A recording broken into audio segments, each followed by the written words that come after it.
இனிய இரவு வணக்கம். ஆண்டவர் உங்களை ஆசீர்வதிப்பாராக.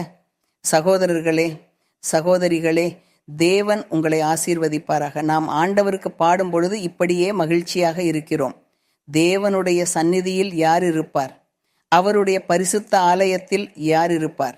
பரிசுத்த மலை மேல் யார் நிற்பார்? ஆண்டவரின் முன்பாக யார் இருப்பார்? அப்பொழுது அவர் சொல்கிறார், தூய இருதயம் உள்ளவரும் சுத்தமான கைகள் உள்ளவரும் தான். கைகளால் பல பாவங்கள் செய்யப்படுகின்றன அல்லவா? இருதயம் என்பது தீய நோக்கங்களையும் நல்ல நோக்கங்களையும் சேமித்து வைத்திருக்கும் இடம். அதனால்தான் ஆண்டவர் நமக்கு ஒரு சுத்தமான இருதயம் இருக்க வேண்டும் என்று விரும்புகிறார். நமது இருதயத்துக்குள் எந்த குப்பையும் இருக்கக்கூடாது.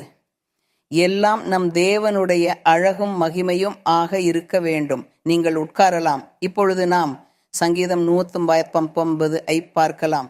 சங்கீதம் 119 ஆண்டவரின் வார்த்தை சொல்லப்படுகிறது. நாம் சங்கீதம் 119 வசனம் வரை வாசிப்போம். அதில் சொல்லுகிறது, வழியில் பரிபூரணமானவர்கள் பாக்கியவான்கள்.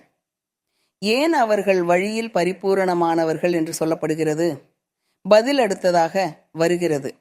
ஏன் அப்படி இருக்கும்? ஏனெனில் அவர்கள் என்ன செய்கிறார்கள்? எதில் நடக்கிறார்கள்? நம் தேவனுடைய நியாய பிரமாணத்தில், ஆண்டவரின் கட்டளைகளில் நடக்கிறார்கள். அவர்கள்தான் வழியில் பரிபூரணமானவர்கள். கர்த்தருடைய நியாய பிரமாணத்தில் நடப்பவர்கள் பாக்கியவான்கள் என்று சொல்லுகிறது. அவருடைய சாட்சிகளை காக்கிறவர்கள், முழு இருதயத்துடன் நம் தேவனை தேடுகிறவர்கள் பாக்கியவான்கள். அவருடைய வழிகளில் நடப்பவர்கள் அநியாயம் செய்ய மாட்டார்கள். உமது கட்டளைகள் மிகுந்த கவனத்துடன் காக்கப்பட வேண்டும் என்று நீர் கட்டளையிட்டீர். இந்த சங்கீதம் 119 நம் தேவனுடைய கட்டளைகளை உயர்த்தி காட்டுகிறது என்பதை நாம் காண்கிறோம். அவருடைய பிரமாணங்கள், அவருடைய வழிகள், அவருடைய கட்டளைகள், அவருடைய வார்த்தை, அவருடைய சாட்சி, அவருடைய நியாய பிரமாணம், இந்த எல்லா வார்த்தைகளும் ஒரே பொருளை கொண்டவை, கட்டளைகள். நாம் முழு சங்கீதம் 119 வாசிக்கும் பொழுது அது எல்லோரையும் தேவனுடைய கட்டளைகளை நிறைவேற்றவும், அவற்றை நேசிக்கவும், அவற்றை இருதயத்தில் வைத்திருக்கவும் அழைக்கிறது என்பதை காணலாம். இந்த கட்டளைகளுக்கு பல ஒத்த அர்த்தங்கள் உள்ளன. பிரமாணங்கள், கட்டளைகள், நியாயங்கள், வழிகள். இப்போது நாம் 4 வசனத்தை வாசிக்கிறோம் அல்லவா? அதில் சொல்லுகிறது, உமது கட்டளைகள் மிகுந்த கவனத்துடன் காக்கப்பட வேண்டும் என்று நீர் கட்டளையிட்டீர். அங்கே ஆண்டவரின் கட்டளைகள் முக்கியமாக குறிப்பிடப்படுகின்றன. 5 வசனத்தை வாசியுங்கள். அதில் என்ன சொல்லப்படுகிறது? எங்கள் வழிகள் ஒழுங்காக இருக்க வேண்டும் என்று ஆசைப்படுகிறது. அப்போதுதான் நாம் ஆண்டவரின் பிரமாணங்களை காக்கவும் நிறைவேற்றவும் முடியும். பிரமாணங்கள் என்பவை அதே கட்டளைகளே. 6 வசனம், அப்பொழுது நான் உமது எல்லா கட்டளைகளையும் கவனித்தால் வெட்கப்பட மாட்டேன். நாம் பார்க்கும் பொழுது எல்லா வசனங்களும் ஒரே விஷயத்தை குறிப்பிடுகின்றன, தேவனுடைய கட்டளைகள். 7 வசனத்தை வாசியுங்கள். அப்படியே நீதியான நியாயங்கள் ஆண்டவரின் கட்டளைகளே. 8 வசனம், உமது பிரமாணங்களை நான் காக்கிறேன், என்னை முற்றிலும் விட்டுவிடாதீர்.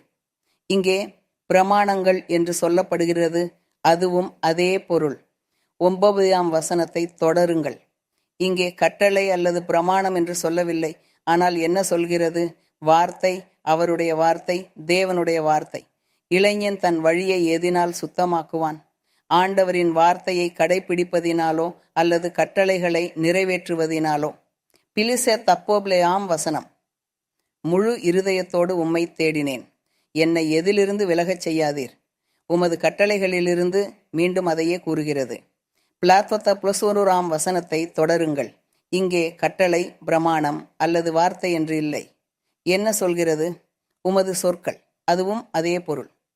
பிளாசத்தி 12 வசனம், ஓ கர்த்தரே, நீர் ஆசீர்வதிக்கப்பட்டவர், உமது பிரமாணங்களை எனக்கு கற்பிக்கவும்.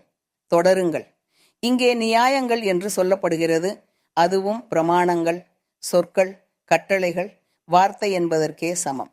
நீங்கள் பார்க்கிறபடி பலவிதமாக சொல்லப்படுகிறது, ஆனால் அதே பொருளைத்தான் கொண்டுள்ளது.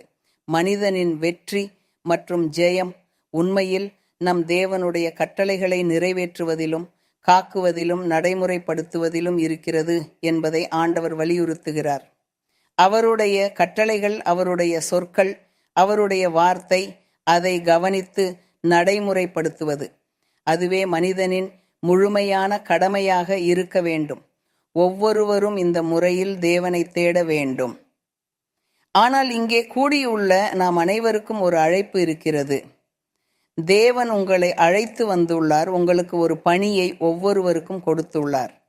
ஆண்டவரின் அந்த வார்த்தையை அறிவிக்கவும், அறிவிப்பதற்கும், பிரசங்கிப்பதற்கும். நாம் இப்பொழுது 16ஆம் வசனத்தில் தொடர்கிறோம்.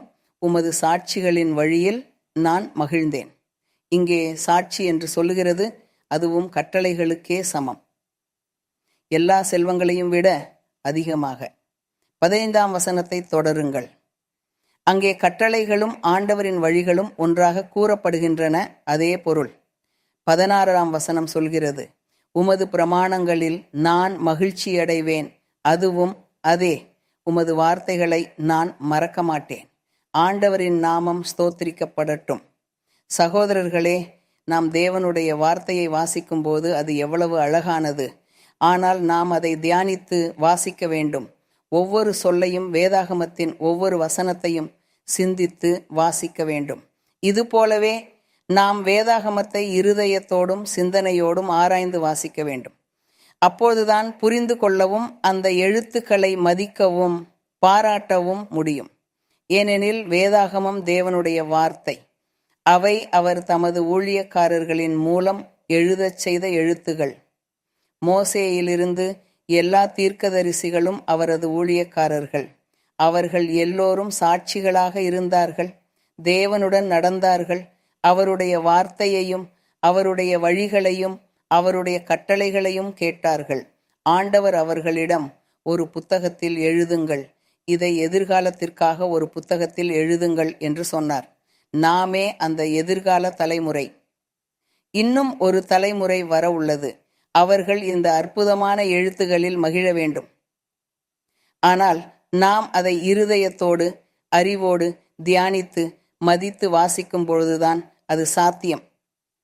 சங்கீதம் 119 இன் எல்லா வசனங்களும் ஒரே விஷயத்தை பற்றி பேசுகிறது என்பதை உங்களில் யாராவது ஏற்கனவே கவனித்திருக்கிறீர்களா என எனக்கு தெரியவில்லை. உங்களில் சிலர் கண்டிருப்பீர்கள். இவ்வாறு ஆண்டவரின் வார்த்தையை தியானித்து வாசிப்பது எவ்வளவு அழகானது. சரி, தேவன் நம்மில் ஒவ்வொருவருக்கும் உதவட்டும். நாம் எவ்வளவு வரை முன்னேற வேண்டும்? எப்போது வரை? 50 ஆண்டுகள் வரைதானா? 60, 70, 80, 90? இல்லை, நமது வாழ்க்கையின் முடிவு வரை ஆண்டவரின் வழியில் முழு இருதயத்தோடு தேவனை நேசித்து கொண்டிருக்க வேண்டும். நாம் ஜெபிப்போம். ஆண்டவருக்கு நன்றி சொல்லுவோம். என் பிதாவே, பரலோக பிதாவே, நித்திய தேவனே, ஆகாயத்தையும் பூமியையும் படைத்தவரே, எங்கள் வல்லமையுள்ள தேவனே, எங்கள் ராஜாவே, ஆண்டவரே, உமது அன்பிற்கும் இரக்கத்திற்கும் நாங்கள் நன்றி செலுத்துகிறோம். ஆண்டவரே, நீர் எங்களை அன்பின் கண்களால், இரக்கத்தின் கண்களால் பார்த்தீர். இதோ நாங்கள் உமது முன்னிலையில் இருக்கிறோம். நீர் எங்களுக்கு அழகான வாக்குத்தத்தங்களையும் அற்புதமான வாக்குத்தத்தங்களையும் கொடுத்தீர். நீர் எங்களை ஆறுதல் படுத்துகிறீர். நீர் எங்களை முன்னேறச் செய்கிறீர். எங்களுக்கு தைரியமும் வலிமையும் உள்ளத்தில் மகிழ்ச்சியும் கொடுக்கிறீர். உற்சாகமும் நம்பிக்கையும் அளிக்கிறீர். உம்மில் நாங்கள் நம்பிக்கை வைக்கிறோம். உம்மை நாங்கள் நம்புகிறோம். என் ஆண்டவரே, நன்றி. நித்திய தேவனே, உமது அன்பு எல்லாவற்றையும் விட உயர்ந்தது. பரிசுத்த பிதாவே, நாங்கள் உம்மை ஸ்தோத்திரிக்கிறோம். மானமும் மகிமையும் ஸ்தோத்திரமும் உமக்கே செலுத்துகிறோம். உமது இரக்கத்திற்கும் அன்பிற்கும் நன்றி. ஆண்டவரே, தினந்தோறும் தரும் உணவிற்காக நன்றி. ஆரோக்கியத்திற்காக நன்றி. வாழ்க்கைக்காக நன்றி. ஆண்டவரே, இந்த வழியில் முடிவு வரை தொடர நம்மை உதவி செய்யும். எங்கள் இருதயத்தாலும், எங்கள் ஆத்துமாவாலும், எங்கள் முழு இருப்பாலும் உம்மை வணங்கவும், ஸ்தோத்திரிக்கவும், மானப்படுத்தவும், மகிமைப்படுத்தவும் விரும்புகிறோம். பரிசுத்த பிதாவே, உமது பிரியமான குமாரனாகிய இயேசு கிறிஸ்துவின் மகிமையான நாமத்தில் நன்றி செலுத்துகிறோம். இப்பொழுது என் ஆண்டவரே, நோயுற்றவர்களாக இருக்கும் சகோதரர் அல்லது சகோதரிகள் இருந்தால் உமது கையை நீட்டும். ஆண்டவரே, நீர் குணமாக்கும். என் ஆண்டவரே, எல்லா நோய்களையும் குணமாக்கும். ஆண்டவரே, உமது வல்லமையான கை நோயுற்ற ஒவ்வொருவரின் தலையிலிருந்து பாதம் வரை நீர் குணமாக்கியும் விடுவித்தும் சுத்திகரித்தும் இருப்பீராக. அத்துடன் ஆண்டவரே, சூனியம், மந்திரம் ஆகியவற்றையும் அகற்றும். சாபங்களையும் எதிரியின் வலையையும் கண்டித்து அகற்றும். ஒவ்வொருவரையும் விடுவிக்கும். என் ஆண்டவரே, எங்களுக்கு ஆனந்தமும் மகிழ்ச்சியும் தாரும். என் பிதாவே, இயேசு கிறிஸ்துவின் நாமத்தில். ஆண்டவருக்கு மகிமை. ஆண்டவருக்கு நன்றி. எங்கள் தேவனுக்கு நன்றி. ஆண்டவர் உங்களை எல்லாரையும் பெரிதும் ஆசீர்வதிப்பாராக. உங்களை எல்லாரையும் அவருடைய அன்பும் இரக்கமும் கொண்டு மூடி பாதுகாப்பாராக. ஆண்டவர் உங்களை எல்லாரையும் ஆசீர்வதிப்பாராக. நான் உங்களை எல்லாரையும் என் முழு இருதயத்தோடு நேசிக்கிறேன். தேவன் உங்களை ஆசீர்வதிப்பாராக.